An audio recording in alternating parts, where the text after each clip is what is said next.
A millionaire brought his mistress home after his wife's funeral. The next day, the will was read, and he collapsed at how his wife had secured the fortune. The funeral home in Ridgefield, Massachusetts, was filled with mourners gathered to honor the memory of Melissa Sinclair. Rain tapped gently against the stained glass windows, and quiet sobs echoed throughout the chapel. Melissa's casket, surrounded by elegant white roses, her favorite flowers, lovingly cultivated in the garden behind the Sinclair estate, was the focal point of the service. However, in a private room upstairs, Gabriel Sinclair, the 70-year-old real estate tycoon, appeared untouched by the grief surrounding him. He was busy typing on his phone, a faint smirk forming on his face. Barbara Lane, who had served as the Sinclair's housekeeper for 4 decades, watched in silence. Her voice quivered as she finally broke the tension. "Mr. Sinclair, people are waiting to start the service." Gabriel glanced at her briefly, brushing off her concern with a curt response. "5 more minutes. I'm waiting for someone." Someone soon arrived. Samantha Brooks, a striking 45-year-old marketing executive. She walked in confidently, wearing a fitted black dress and, to the shock of everyone present, Melissa's iconic pearl necklace. It was unmistakable. The same pearls Melissa had cherished and worn every day for 45 years. They symbolized the deep bond between Melissa and Gabriel, a gift he had given her on the day they opened their first real estate office. Now, just days after her passing, the necklace adorned another woman. "Isn't the service lovely?" Samantha whispered to Gabriel, her voice loud enough to carry to nearby mourners. "Although those flowers feel a bit dated, we should hire a modern designer for the mansion." Barbara, standing nearby, clenched her fists in anger. Her mind drifted back to the sight of Melissa just last week, frail but determined, tending to those same roses in her garden, despite the toll chemotherapy had taken on her. The room erupted in murmurs. Is she wearing Melissa's pearls? He brought his mistress to the funeral. How could they be so disrespectful? The whispers grew, but the ultimate scandal came after the service ended. As mourners were still drying their tears, Gabriel stood and announced that an exclusive gathering would be held at the Sinclair mansion. When the first guests arrived, they found Samantha already in Melissa's walk-in closet. "These outdated dresses have got to go," Samantha declared, tossing Melissa's meticulously preserved wardrobe into large cardboard boxes. "This mansion could use a modern woman's touch." Barbara froze in the doorway, her heart sinking as she watched Samantha rummage through Melissa's cherished photo albums. "These aren't necessary anymore," Samantha said nonchalantly, dropping the albums into a trash bag. "The past is behind us." Then Barbara's eyes caught something. Melissa's treasured silver frame, holding her wedding photo, lying cracked and discarded amidst the rubbish. As Barbara gently retrieved it, a sealed envelope slipped from behind the frame. On the envelope, written in Melissa's distinctive Susanful script, were the words, "To be opened upon my death, for my one true love." Barbara quickly tucked the letter into her apron pocket, her hands shaking. She glanced up to see Samantha flaunting Melissa's pearl necklace around her neck. To Barbara's horror, Samantha also slid Melissa's wedding ring onto her finger, a ring that shouldn't even exist. Melissa had been buried wearing it. "Gabriel, darling," Samantha called out sweetly, "I found Melissa's wedding ring in her jewelry box. You must have swapped it out before the funeral. How thoughtful of you to keep it for me." Gabriel smiled smugly at his mistress. "Everything of Melissa's is yours now, my love. Tomorrow," he added, "we'll meet with the lawyers to finalize the will, and then we can move forward with our new life." But Gabriel had no idea that the letter tucked inside Barbara's pocket held more than just a few kind words. And at tomorrow's reading of the will, his life would take a devastating turn he could never foresee. As the evening shadows stretched across the estate, Barbara stood silently in the hallway, watching Samantha measure the master bedroom windows for new curtains. "These heavy drapes are dreadful," Samantha complained. "This entire house needs a fresh start." Thunder rolled across the sky, and for a split second, Barbara thought she caught Melissa's familiar grin reflected in the bedroom mirror. It was the same sly smile Melissa always had when she was 3 steps ahead of everyone else. Though Melissa had been gone for some time, Barbara knew one thing without a doubt. Tomorrow would be the day everything changed. The seeds of vengeance, sown long ago, were about to sprout, shaking the very core of the Sinclair legacy. Ridgefield, Massachusetts, 1975. Melissa Peterson pushed open the door to a modest real estate office, clutching a worn brown envelope. Inside, Gabriel Sinclair sat slumped over his cluttered desk, his head buried in his hands.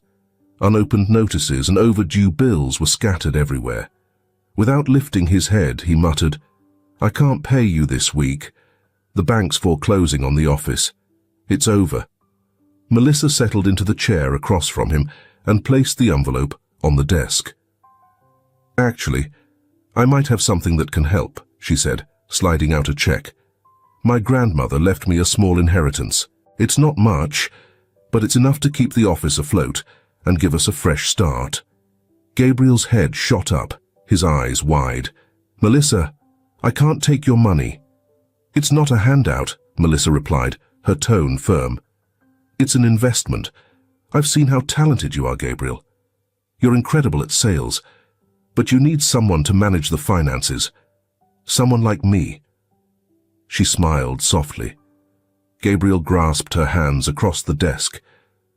"If you do this, I swear we'll be partners in everything.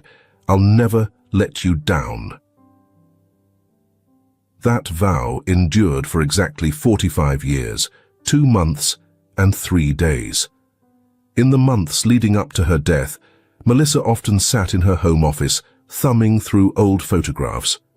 One picture in particular drew her attention. Their wedding day. Gabriel was fastening his grandmother's pearls around her neck. "With these pearls, I promise to love you forever," he had said. A loud knock at the door jolted her out of her reverie. "Mrs. Sinclair, Professor Turner is here," the assistant announced. Jessica Turner entered the room, laptop in hand. At 62, her presence was undeniable, exuding authority with every purposeful step. Melissa quickly slid the photos out of sight. "Thank you for agreeing to meet me one-on-one," she began. "Did you bring the papers I requested?" Jessica nodded and placed a thick file on the table. "It's everything about digital entrepreneurship for older women." "But Melissa," Jessica hesitated. "There's something I need to tell you. About Gabriel and me." Melissa raised her hand calmly. "I already know, Jessica. You and Gabriel were engaged in college and he left you for me." Jessica's eyes widened in shock. "You knew?"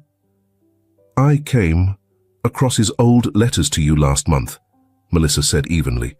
"The same day I found his emails to Samantha." Jessica stared, speechless. "And that's exactly why I chose you for this project," Melissa continued. "You know what he's capable of." Jessica sank into a chair, her expression softening. "All this time, I thought you were the reason he left me," she admitted. "But now he's repeating the same cycle, doing to me what he did to you. Except this time." Melissa turned her laptop around, displaying rows of spreadsheets filled with property transactions and offshore accounts. "This time, he's going to realize that karma comes with interest," she said, clicking through the files. The evidence of millions in shady deals filled the screen. "Gabriel may think he built this empire, but I was the one keeping the books. Every risky move, every underhanded deal, every creative accounting trick. I documented it all." Jessica leaned closer, intrigued. "What are you planning to do?" "A foundation," Melissa said, her tone resolute. But not just any foundation. We're going to empower senior women to build online businesses. She reached for another stack of documents. But first, I need to quietly move some assets before Gabriel catches on. He's going to fight the will, Jessica warned. Melissa smirked knowingly. Let him try. I've spent 45 years understanding exactly how Gabriel operates. I know exactly what he's going to do. She picked up a photo of Gabriel and Samantha taken at a hotel, just like I figured out about them, way before he thought I ever would. Classic Melissa Sinclair, Jessica said with a sly smile. Always 3 moves ahead. But why are you showing me all this? Melissa's eyes glistened with tears as she answered, because I need someone who understands both the game of business and the sting of betrayal. The foundation must thrive. These women have to succeed. Jessica clasped Melissa's hand firmly. We won't let you down. After Jessica left, Melissa walked to her safe and unlocked it. She took out a USB drive, which contained every shady deal, every deceit, every betrayal Gabriel had orchestrated over 40 years. Next to it was a pile of property titles. All of them were now in Melissa's private trust. Oh, Gabriel, she murmured, running her fingers over her pearl necklace. You taught me everything I know about real estate. But you forgot the golden rule. She glanced around at the empire she had silently taken over. It's not just about location. Timing is everything. Tomorrow, Gabriel would bring Samantha back after the funeral, but Melissa had already made sure home meant something very different than what he expected. Mrs. Sinclair, you may want to sit down for this. Dr. Roberts held a folder with her test results. The hospital room felt unusually claustrophobic. Melissa sat upright in her chair. How long? She asked. 6 months, maybe 8 if we go with aggressive treatment, he replied carefully. And if I don't? 3 months at best. Melissa opened her calendar app with calm precision. 3 months will do just fine. On her way home, she stopped by her office to grab a few files. The building was eerily quiet, everyone long gone for the day. As she settled at her desk to check one last email, a notification lit up her screen. Gabriel forgot to log out of his email account again. The first message that caught her eye was from Samantha. I can't wait until she's out of the picture. I've already picked out new furniture for the bedroom. Melissa scrolled through more emails. There were pictures of Gabriel and Samantha in Hawaii, the same week he told her he was attending a real estate convention. Hotel bills, plans for a future together. Our time is near, Gabriel had written. The old lady won't hold on much longer. Melissa's hands were steady as she forwarded every email to her personal account. Then she noticed a video attachment. She clicked play. Gabriel's face appeared on the screen right there in their bedroom, with Samantha. Once Melissa's gone, everything here will be yours, he said, leaning in to kiss Samantha. I never loved her the way I love you. A knock at the door made Melissa shut the laptop quickly. Susan Wilson, a nurse in her 60s, stood in the doorway. Mrs. Sinclair, your husband is looking for you. He's worried about your doctor's appointment. Melissa smiled sweetly. Of course, he is. Gathering her things, she paused. Susan, could you give me a hand with something? For the next week, Melissa met with Susan frequently, supposedly for consultations about her upcoming treatment. But their conversations had little to do with cancer. Are you certain about this? Susan asked one day, studying an old photo Melissa had handed her. Absolutely. Does Gabriel know? Susan hesitated. About the baby? Melissa's gaze sharpened. Susan, I found the letters. From 1982, Gabriel got you pregnant during our first year of marriage and then paid you to vanish. Susan slumped into a chair. I never touched his money. I raised Thomas alone. The same Thomas who donated his kidney to Gabriel 15 years ago, Melissa said, reaching for Susan's hand. Does Gabriel know that kidney came from his own son? No, Susan whispered. Susan wiped a tear from her cheek. Thomas doesn't know either. He believes he gave his kidney to a stranger. Melissa nodded. Susan, I need your assistance not just as a nurse, but also as someone Gabriel betrayed. As Melissa began to explain her plan, Susan's eyes widened in astonishment. That's genius. But why tell me all of this? Susan asked.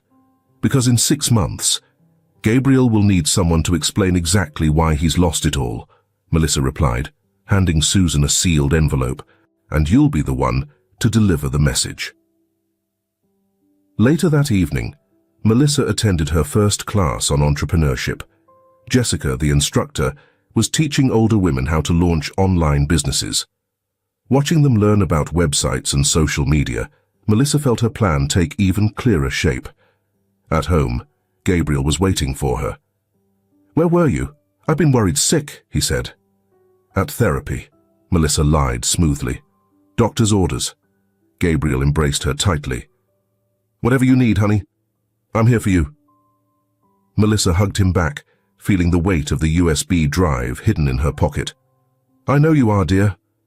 Right up until the very end. That night, Melissa wrote in her journal, Gabriel thinks he's waiting for me to die, but I'm not his victim. I'm his karma. And karma comes with compound interest.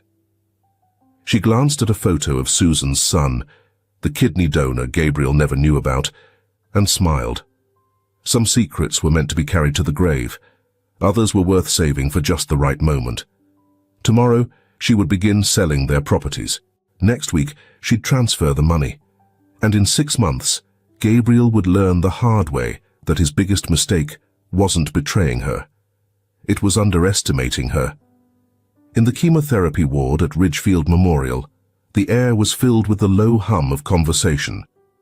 Melissa sat in her usual chair, quietly observing as 2 other women worked on craft projects during their treatments. Emily Harper, a cheerful 70-year-old, passed around homemade cookies. Paula Lee, 66, sat quietly knitting caps for cancer patients, her hands moving steadily. Melissa, you must try one of these cookies, Emily insisted, offering a plate. It's my family's secret recipe, passed down for years. They're amazing, Melissa admitted, savoring the taste. You could sell these, Emily sighed. My grandson says the same thing, but who's buying from someone my age? Paula glanced up, smiling. That's why I don't sell my caps. Nobody takes older people seriously anymore. Melissa was about to reply when loud voices erupted in the hallway. I don't care who you are. You can't just change patient appointments. Susan's firm voice rang out, addressing a young woman. Do you even know who I am? The girl shot back, waving her phone. My mum's marrying Gabriel Sinclair. You better get used to taking orders from me. Melissa sat straighter. That had to be Haley, Samantha's daughter. Later, at home, Melissa found Haley in her study, rummaging through drawers. Can I help you? Melissa asked firmly. Haley barely looked up. Melissa's eyes scanned her scattered photo albums on the floor. Those are private, Melissa said.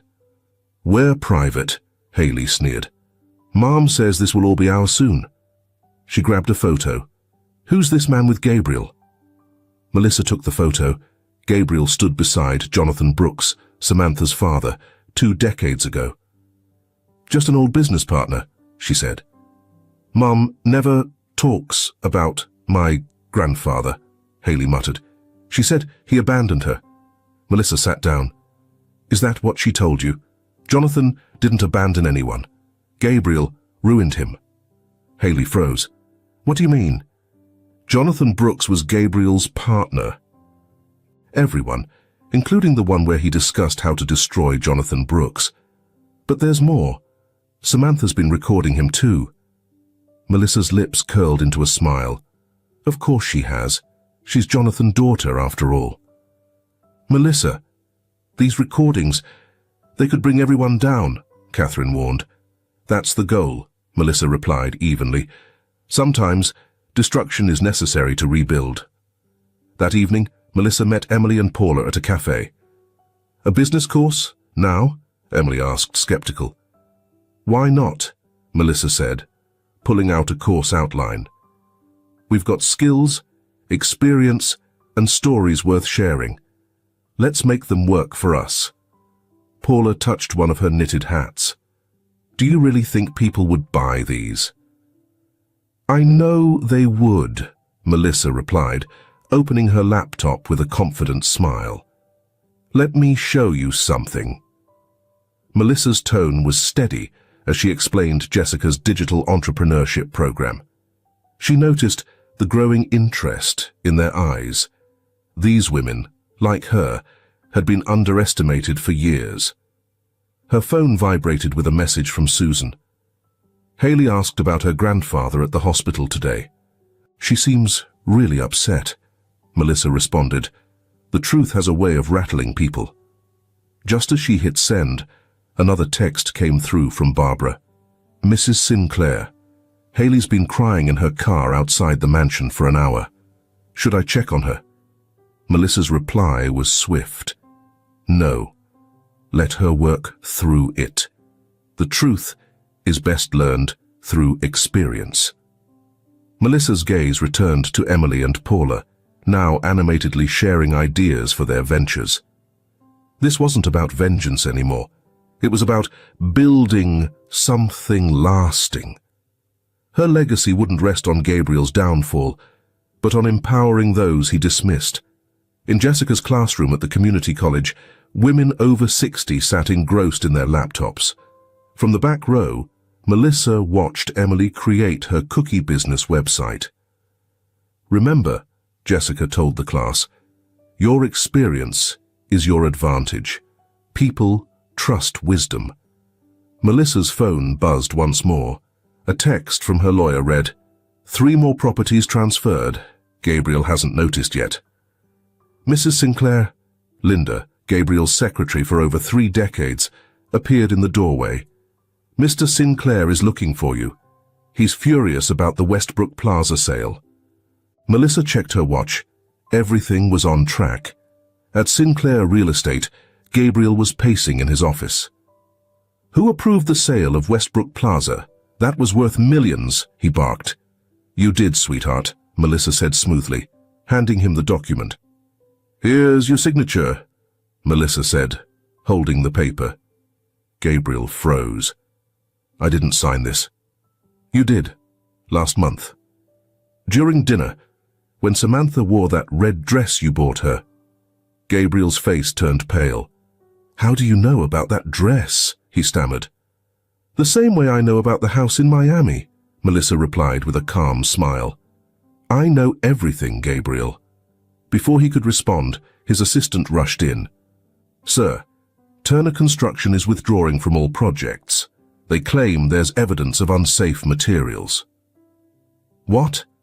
That's ridiculous, Gabriel exclaimed. And Jensen's account? It's gone too, the assistant added, handing him resignation letters.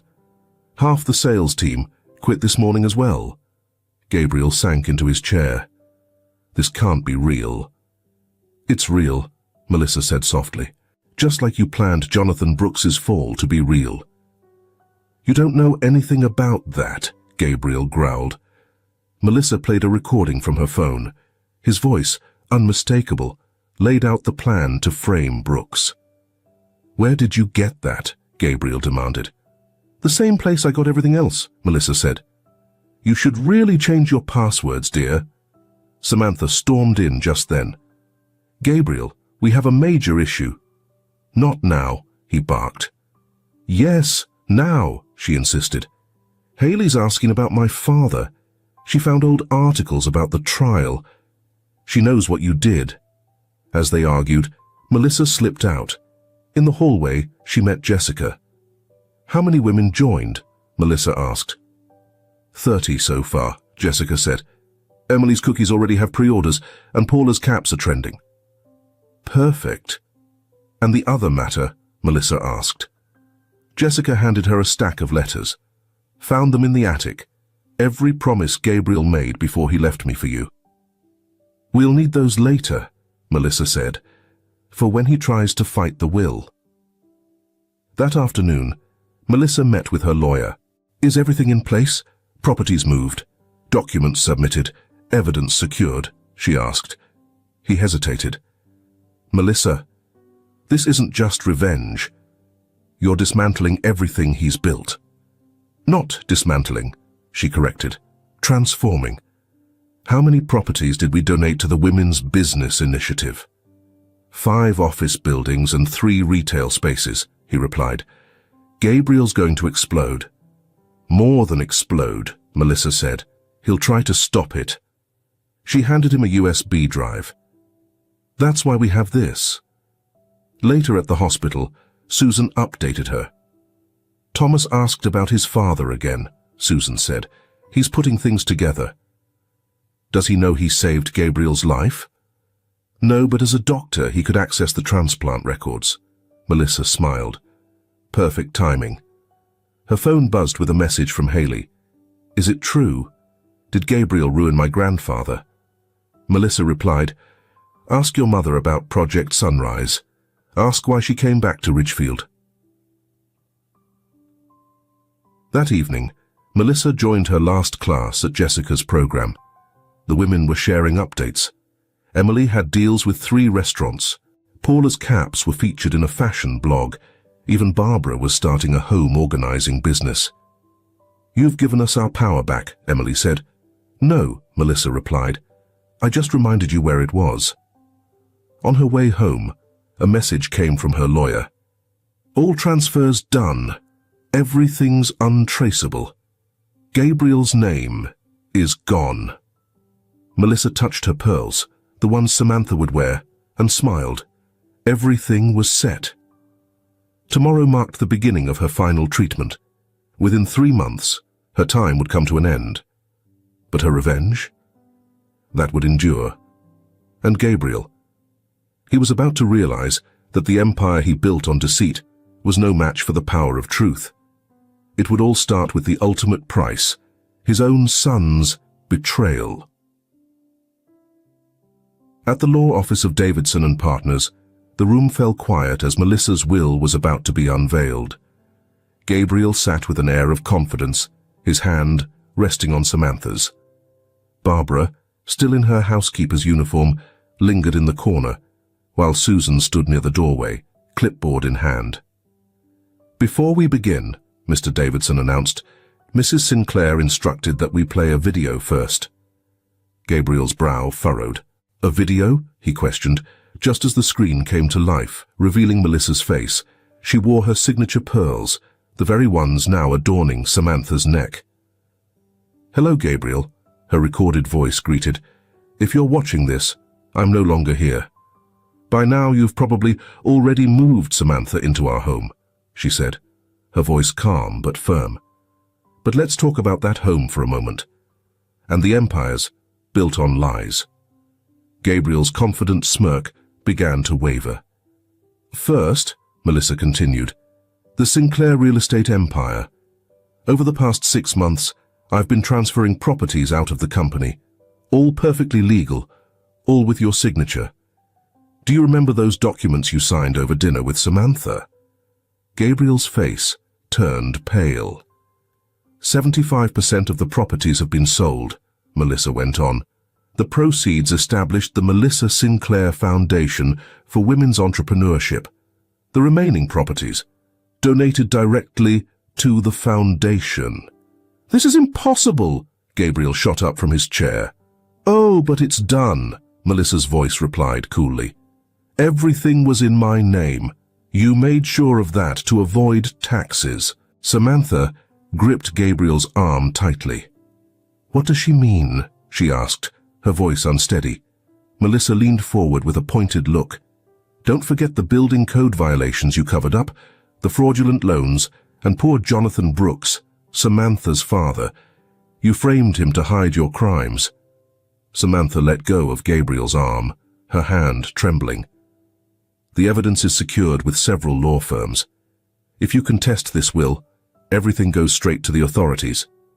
Mr. Davidson paused the video. Shall I continue? Gabriel slumped in his chair, visibly shaken. What does she want? He muttered. The foundation gets everything, Mr. Davidson explained, except 25% of the company, which you can keep under one condition. You teach business classes at the foundation 30 hours a week for a year. Never, Gabriel hissed, his face hard with defiance. Then you get nothing, Mr. Davidson said, his voice unwavering. And the evidence will be made public. The video resumed. Melissa's smile widened. One more thing, Gabriel. Remember your kidney transplant? Want to know who your donor was? Susan stepped forward, her voice calm but firm. My son, she said. Your son. Gabriel's jaw dropped. What? He stammered. Susan nodded. The baby you paid me to care for in 1982. He became a doctor. He saved your life, and you never even knew. Samantha stood abruptly, anger flashing in her eyes. You had a son? Another secret? She yanked the pearls from her neck, scattering them across the floor. What else have you hidden from me? Melissa's voice from the video cut through the tension. Ask him about Project Sunrise, she said coldly. Ask what really happened to your father. Haley burst into the room, tears in her eyes. I know what happened, she said, her voice shaking. I found proof in Melissa's study. Everything Gabriel did to destroy Grandpa. Haley, wait, Samantha called, but her daughter ran out sobbing. Mr. Davidson cleared his throat, his tone measured. There's more. Mrs. Sinclair left specific instructions regarding the inheritance timing. Any future wife of Mr. Sinclair will have to wait 15 years before gaining access to his assets. Samantha grabbed her handbag. 15 years. No way I'm waiting that long. She marched toward the door. This isn't the deal we made, Gabriel. Call me when you sort this mess out. Samantha, wait, Gabriel pleaded desperately. Melissa's recorded voice continued, unwavering. Barbara, could you pass my pearls to Susan? She'll need them as she steps into her role as the Foundation's director. Gabriel stood motionless, watching as Susan gently put on Melissa's pearls.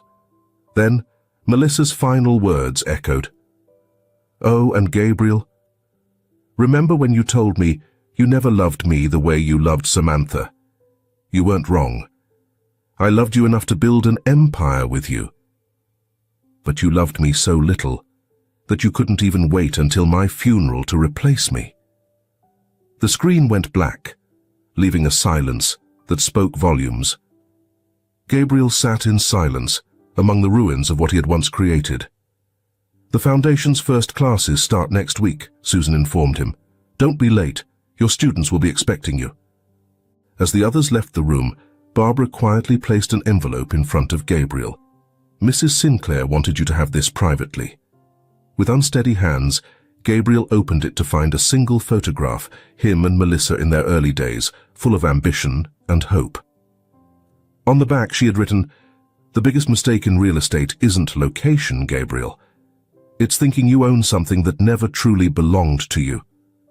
When Gabriel looked up, he discovered himself alone in the conference room, with a collection of documents listing everything he had lost or purposefully destroyed. 3 weeks later, Gabriel sat in his office, phone in hand. Samantha hadn't returned his calls. He'd seen the news from Miami. She was now dating Tom Reynolds, his fiercest rival. You've got 20 minutes before your first class, Susan announced from the doorway, her calm demeanor underscored by Melissa's pearls. The Foundation won't manage itself. I'm not here to teach anyone anything. Next step, the FBI gets the evidence. Susan placed a folder on the desk in front of him. Your call. The room was packed with women, all over 60. Emily sat up front, her laptop already displaying her cookie business website. Paula carefully laid out her knitting samples across the desk. Welcome to Business Marketing 101, Gabriel grumbled. Speak louder, a voice called from the back. "Some of us lost our hearing laughing at guys like you." Laughter rippled through the class. Gabriel spotted the source of the comment: Diana Chang, a woman he had evicted from one of his properties the previous year. His phone vibrated. A text from his lawyer appeared. "The FBI is asking questions about Project Sunrise. Someone sent them documents." Another message buzzed in from an unknown number. "Dad, we need to talk." Gabriel's hands trembled as he looked up, catching Susan's steady gaze. "He figured it out on his own," she said, her voice low but firm. "Check the transplant records at the hospital. Does he know everything? About you paying me to disappear?" "Yes," Susan replied, stepping closer. "He knows. He also knows how you threatened to ruin my nursing career if I ever told the truth." The classroom door swung open. Thomas entered, tall, composed, and wearing a doctor's coat. This thrilling story, with many twists and turns, must be making you quite surprised. Leave a comment, Coca-Cola, to relax a bit before we continue the story. Gabriel's breath caught as he saw his own eyes staring back at him. "Class dismissed," Susan said sharply. "Except you, Gabriel, you need to hear this." As the women filed out, Thomas took a seat across from him. "So, you're the man who abandoned my mother." "I was young. I made mistakes," Gabriel stammered. "Spare me." Thomas placed a stack of hospital records on the desk. "I'm also the one who saved your life. Genetics are funny, aren't they? Almost a perfect match." "Thomas, I can explain." "Explain what? How did you pay my mother to disappear? Or how? In 40 years, you never once cared to ask about your son." Susan stood silently by the door, her expression unreadable. "I have a trust fund," Gabriel said. "I can fix this." "Fix it?" Thomas scoffed. "Melissa already took care of that. She left me controlling interest in the medical center, the one where you cut every corner." Gabriel's phone buzzed again. His lawyer was calling, warning him about the SEC's investigation into his offshore accounts. Melissa's evidence was airtight. "She planned this," Gabriel whispered. "Of course she did," Susan said, stepping forward. "Melissa made sure Thomas would control the medical center. She also ensured I'd run the foundation, and you'd lose everything that mattered." "I still own 25% of the company," Gabriel said desperately. "About that," Thomas replied, holding up some papers. "Those building violations you buried. As chief of staff, it's my job to report them." "You wouldn't," Gabriel said, his voice shaking. "Watch me," Thomas said coldly. "You know, when I donated my kidney, I thought I was helping a stranger. Turns out, I saved the man who tossed my mother aside like trash." Gabriel's phone kept buzzing with messages from his lawyers, the FBI and the SEC. His empire was falling apart. Thomas paused at the door. "One more thing. Haley visited me at the hospital. She needed to vent about disappointing fathers. We're having dinner tonight. Your daughter and your son. Karma's funny, isn't it?" After they left, Gabriel slumped in his chair and opened his email. Samantha had sent a picture of herself with Tom Reynolds smiling on his yacht in Miami. Her message read, "Thanks for the intro. Tom's businesses are legit, unlike yours." Gabriel's eyes drifted to his desk drawer, where he used to keep his whiskey. Gabriel's heart sank as he unfolded the note, the familiar curves of Melissa's handwriting spelling out a bitter truth. "The worst prison isn't built with bars, Gabriel. It's built with the choices we make." His phone buzzed again, the vibration cutting through the silence. The message was brief. "Mr. Sinclair, this is the FBI. We need to discuss Project Sunrise." Gabriel turned to the window, his eyes falling on the foundation building next door. Through the glass he could see his former clients, now students, creating futures he had once jeopardized. Those dreams, rising from the ashes of his lies, were out of his control now. He could only watch, lesson by lesson, as they took shape. 2 months into teaching, Gabriel noticed an undeniable shift. His students weren't just learning, they were succeeding. Emily's cookies were now sold across 5 states. Paula's knitting patterns were viral hits online. Barbara's home organizing service had a months-long waiting list. Today's topic is online marketing, Gabriel announced, this time without Susan having to prompt him. Diana Chang raised her hand, her sharp gaze cutting through him. Like Melissa's website, she asked. Gabriel's voice faltered. What website? The one she created to document everything, Diana replied, opening her laptop. She started it after learning about Samantha. The room went still as Diana turned the screen around. A timeline appeared, each entry meticulously detailing Gabriel's betrayals over 40 years. Melissa was my best friend in college, Diana said calmly, before you stole her from her fiancé, Jonathan Brooks. Gabriel collapsed into his chair, stunned. Melissa was engaged to Samantha's father. Diana's smile held no warmth. Jonathan adored her, but you promised her a bigger dream. When he threatened to expose you, you destroyed him. That's why Samantha came back, Gabriel whispered, the pieces of his past snapping into place. She's not Jonathan's revenge. She's Melissa's justice. After class, Gabriel saw Susan waiting by the door. It's time for your meeting with Thomas, she reminded him. The hospital cafeteria was almost empty. Thomas and Haley sat together, looking through old photos. Dad used to bring me here, Haley said, before he disappeared. Before Mom married that rich guy in Miami. My mom worked shifts here, Thomas replied, a single mom raising a doctor. Gabriel walked up to them. Thomas? Haley? Gabriel, they replied, neither saying Dad. I've been thinking, Gabriel began, about fixing things. A little late for that, Thomas replied coldly. Maybe not. Gabriel placed papers on the table. I'm signing over my shares, half, to each of you. Haley looked shocked. Why? Because Melissa was right, Gabriel admitted, his voice cracking. I spent my life building lies. Maybe you can create something real. Like what? Thomas asked. Like making the medical center a place that truly helps people. No shortcuts, no lies. And you? Haley demanded. I'll keep teaching, Gabriel said. My students remind me of Melissa when we met. Smart, determined, better than I was. Diana arrived holding a photo. Speaking of Melissa, she said, handing it to Gabriel, it showed Melissa and Jonathan Brooks, young and smiling. The day you met Melissa, Diana explained, she was choosing her wedding dress. Jonathan had spent years saving for their real estate business.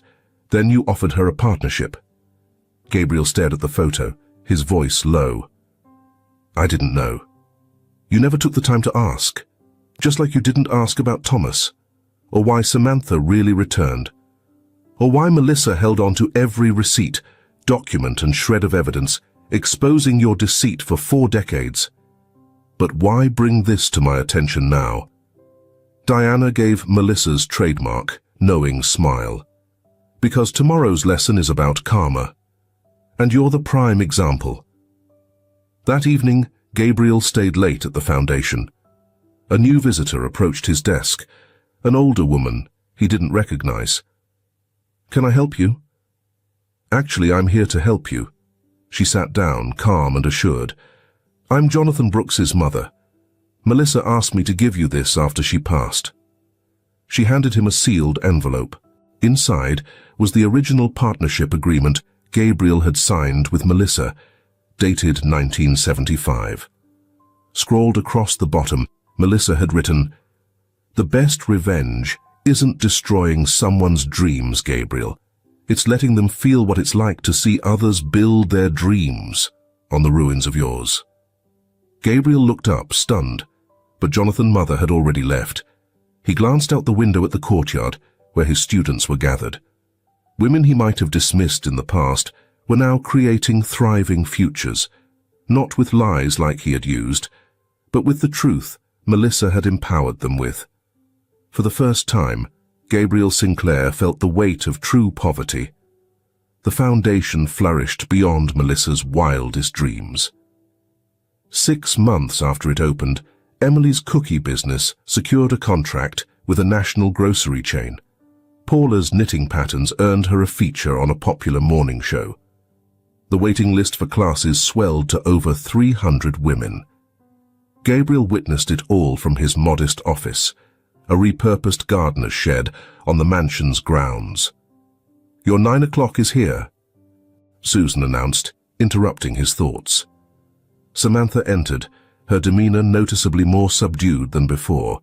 The high-end designer outfits were gone, replaced with straightforward business attire. She took a seat and spoke plainly. "Gabriel, we need to talk. Is this about Tom Reynolds throwing you out after he lost everything in Miami?" Gabriel asked as Samantha sat down. "I deserve that," she admitted. "But I'm not here for money." "Then why?" Samantha pulled out an envelope. "Because Melissa knew this would happen. She left it with her lawyer and said to give it to me when I had nothing left." Gabriel leaned forward. "What does it say?" Samantha unfolded the paper, her hands trembling. "It's a job offer. Teaching marketing at the foundation. She knew I'd fail in Miami. She knew I'd come back." "And you want the job?" Gabriel asked softly. "I want to make things right. With Haley. With my father's legacy." Before Gabriel could respond, Haley and Thomas appeared in the doorway. "Mom?" Haley said coldly. They hadn't spoken in months. "Hi, sweetie," Samantha started. "Trying to manipulate someone else?" Haley asked, arms crossed. "No," Samantha said. "I'm here because of Melissa's letter." Thomas stepped forward. "The one about teaching marketing?" Samantha looked surprised. "You knew?" "Melissa left letters for everyone," Susan said from the doorway, "all perfectly timed for when we needed them." Gabriel opened his desk drawer, revealing a stack of envelopes. "She always knew when to send them," he murmured. "Did you read today's?" Susan asked. Gabriel shook his head, then opened the one labeled, "When Samantha Returns." Melissa's words were clear. True power isn't in destroying people, Gabriel. It's in giving them the chance to rebuild, just like I'm giving you. The door opened again as Jessica Turner walked in.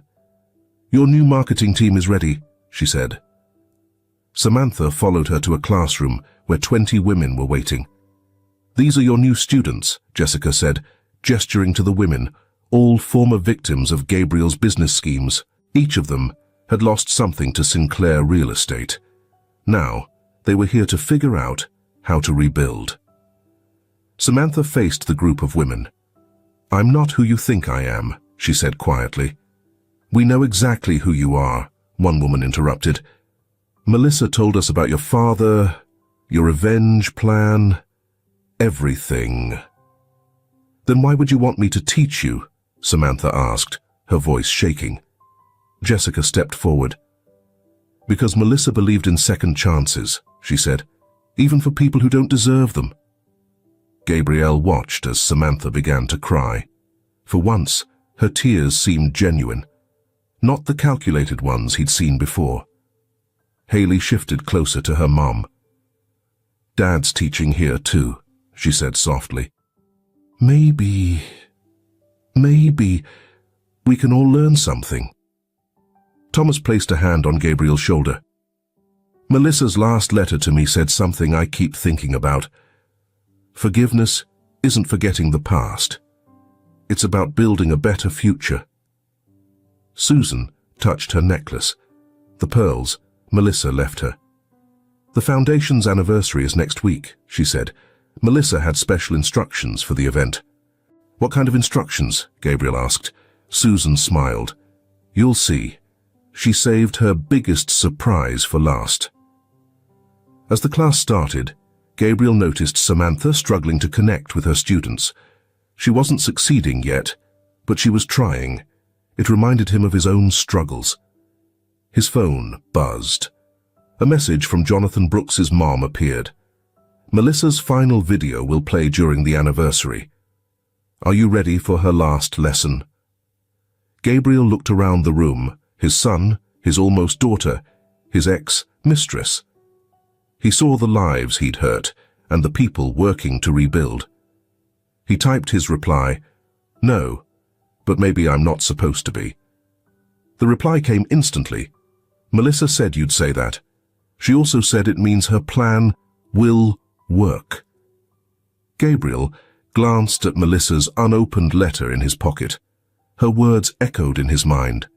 Sometimes, the greatest revenge isn't punishment, it's redemption.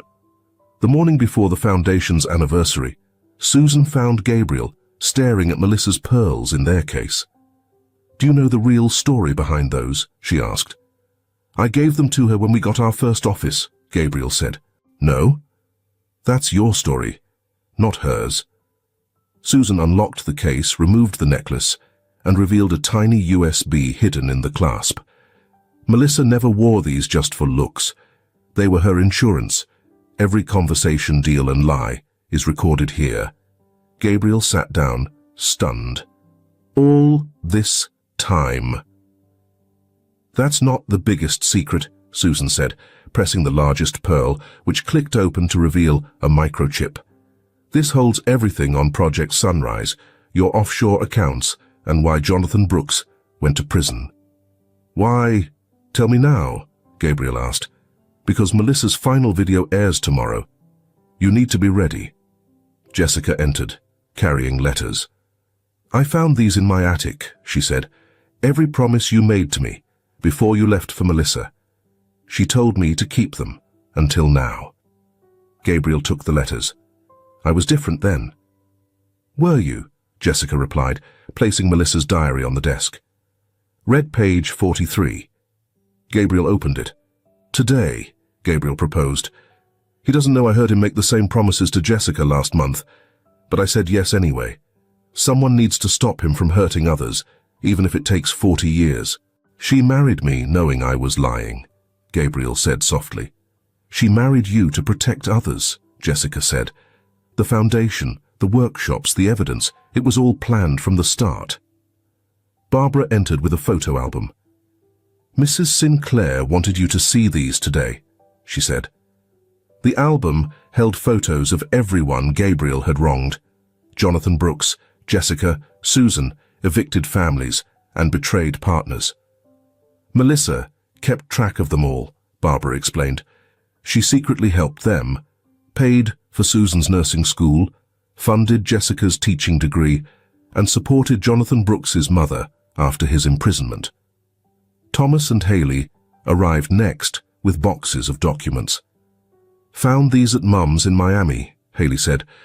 "Samantha kept records too, not just of your lies, but her own."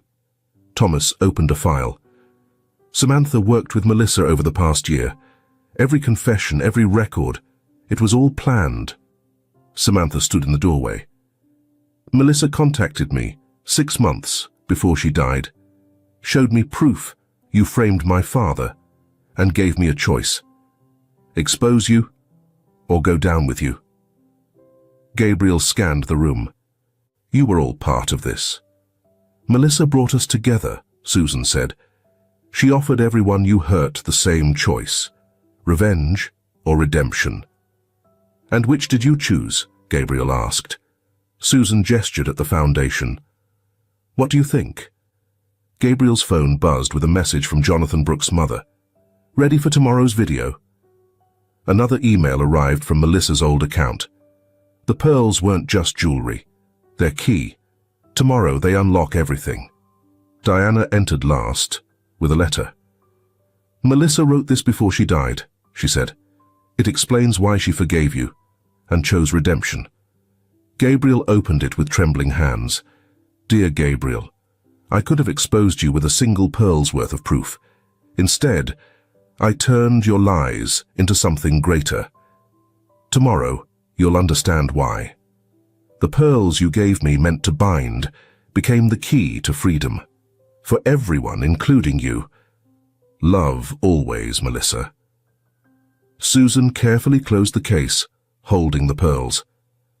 Tomorrow, in Melissa's video, these pearls will tell their final story. The story of a woman who turned decades of lies into a legacy of truth, Susan said with a smile. Melissa's last lesson begins in 12 hours. Gabriel, surrounded by those he had wronged, felt the weight of the coming truth. Tomorrow, Melissa's video and the pearls would reveal their secret. For the first time in 40 years, he was afraid. The Foundation's packed auditorium buzzed during the anniversary celebration. 100 graduates sat proudly at the front. Emily's cookies were served, and Paula's scarves adorned every chair. From the back, Gabriel watched Susan approach the podium, wearing Melissa's pearls. "Welcome to our first graduation ceremony," Susan began. "Before we celebrate, Melissa left us a final message." The lights dimmed as Melissa's smiling face appeared on screen. "Hello, my dear students," she said warmly. "If you're watching, it means we've succeeded beyond my hopes. But there's one final lesson about love, forgiveness, and legacy." The video split to footage of Gabriel bringing Samantha home after the funeral, wearing Melissa's pearls. "Gabriel, I knew about Samantha long before you thought I did, just like I knew every betrayal, every scheme.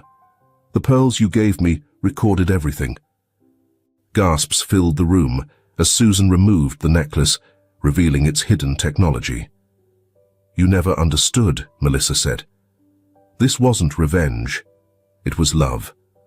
Love for everyone you hurt. Jonathan Brooks, who loved me first. Jessica, who you abandoned. Susan and Thomas, who you rejected. And every family you displaced." The screen showed graduates starting businesses and rebuilding their lives. "This foundation isn't just about business," Melissa continued. "It's about turning pain into purpose. Your lies became lessons. Your betrayals, new beginnings." Her face softened. "Susan, open the pearl." Susan twisted it, revealing a small key. "In the basement, behind the old wine rack, is a safe this key unlocks." Thomas and Haley retrieved documents. "These prove Jonathan Brooks's innocence," Melissa said. "They also protect everyone here from legal repercussions. The FBI has copies. Your empire wasn't just transferred, Gabriel. It was transformed, legally and permanently." The screen split, showing success stories. "Emily's cookies are nationwide, Paula's designs are in magazines, and every woman here built beauty from your deception," Melissa said, eyes wet. "But my greatest hope was your redemption. These months teaching here, you've changed." Clips of Gabriel teaching played. "Your graduation gift is forgiveness. Not just from me, but everyone you wronged. They chose it, inspired by what we built." The audience stood, following Susan's lead, and turned toward Gabriel. "We forgive you," they said together. Melissa's voice echoed. "The pearls are yours now, Gabriel. Not to remind you of your lies, but to mark your transformation. Susan will give them to you after this video. They no longer hold evidence, only the power to record new truths." Gabriel wiped his tears as Susan approached with the necklace. "And one more thing," Melissa added. "Jonathan Brooks is here." The back door opened, and Jonathan Brooks, older but strong, stepped in. "Hello, Gabriel," he said. "Melissa asked me to be here," Jonathan explained. "Something about closing circles and opening hearts." Melissa's voice continued. "Love isn't about ownership, Gabriel. It's about purpose. I loved you enough to stop you, to help you change, and to show you true wealth lies in what we give." As the screen went dark, Gabriel held the pearls. "I don't deserve these," he whispered. "No," Susan replied, "but you've earned the chance to become someone who does." The audience applauded as Gabriel walked to the podium, pearls in hand, his journey of redemption just beginning. A year later, the Sinclair mansion became a community center. Emily's cookie business filled the ballroom with warmth, and Paula's knitting workshop thrived in the sunroom. Gabriel lived in the gardener's cottage, teaching in the same rooms where he once schemed. His proudest moment was seeing Diana Chang turn her eviction story into a housing advocacy program that helped hundreds. "Your 9 o'clock is here," Susan announced. Gabriel glanced up to see Jonathan Brooks at the doorway. "Thought we should talk," Jonathan said, "about Melissa, about everything." Walking through the foundation's halls, they watched women learning and building their futures. "She cared for you first," Gabriel said. Jonathan replied, "Later she cared about what you could become. Even then, she saw something in you worth saving." They reached Melissa's garden, now cared for by Samantha, who had turned her love for landscaping into a thriving business. "Samantha's doing great," Jonathan noted. "Her marketing classes are the most popular." Gabriel recalled how Melissa's video had inspired Samantha to honor her father's name and rebuild ties with Haley. Thomas appeared in his doctor's coat. The medical center he ran with Haley had become a model for ethical care. "Dad," he called, a first, "we need your input on the housing project." The project, Gabriel's idea, aimed to give seniors affordable homes to launch businesses. The first residents were moving in next week, on land that once held one of Gabriel's most controversial developments. Inside, the mansion buzzed. Barbara's organizing business now helps others declutter their lives. Her book, dedicated to Melissa, was a success. Susan's pearls now symbolized program graduates, with 3 strands so far. "Special delivery," Emily called, bringing cookies. Her growing company employed 15 other graduates from the foundation. The second anniversary celebration was nothing like the first. This time, there were no secrets to unveil or pain to transform, only success to share and new dreams to build. Haley burst in, thrilled. Mum's group just got their first big client.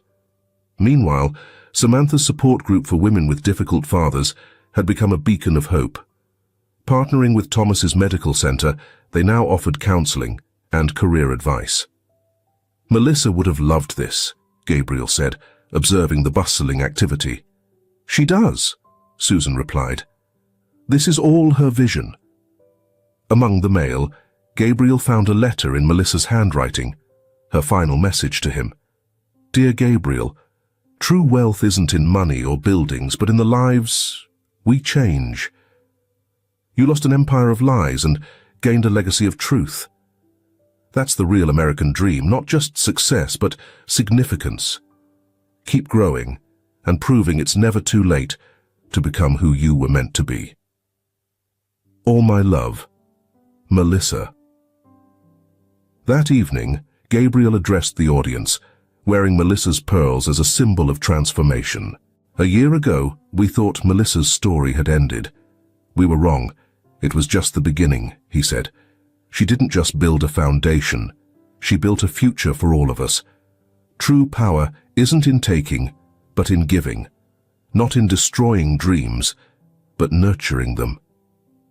Beside him, Jonathan Brooks stood as a partner, their rivalry replaced by purpose. Thomas and Haley sat side by side, their unexpected sibling connection, a living example of Melissa's dream for renewal.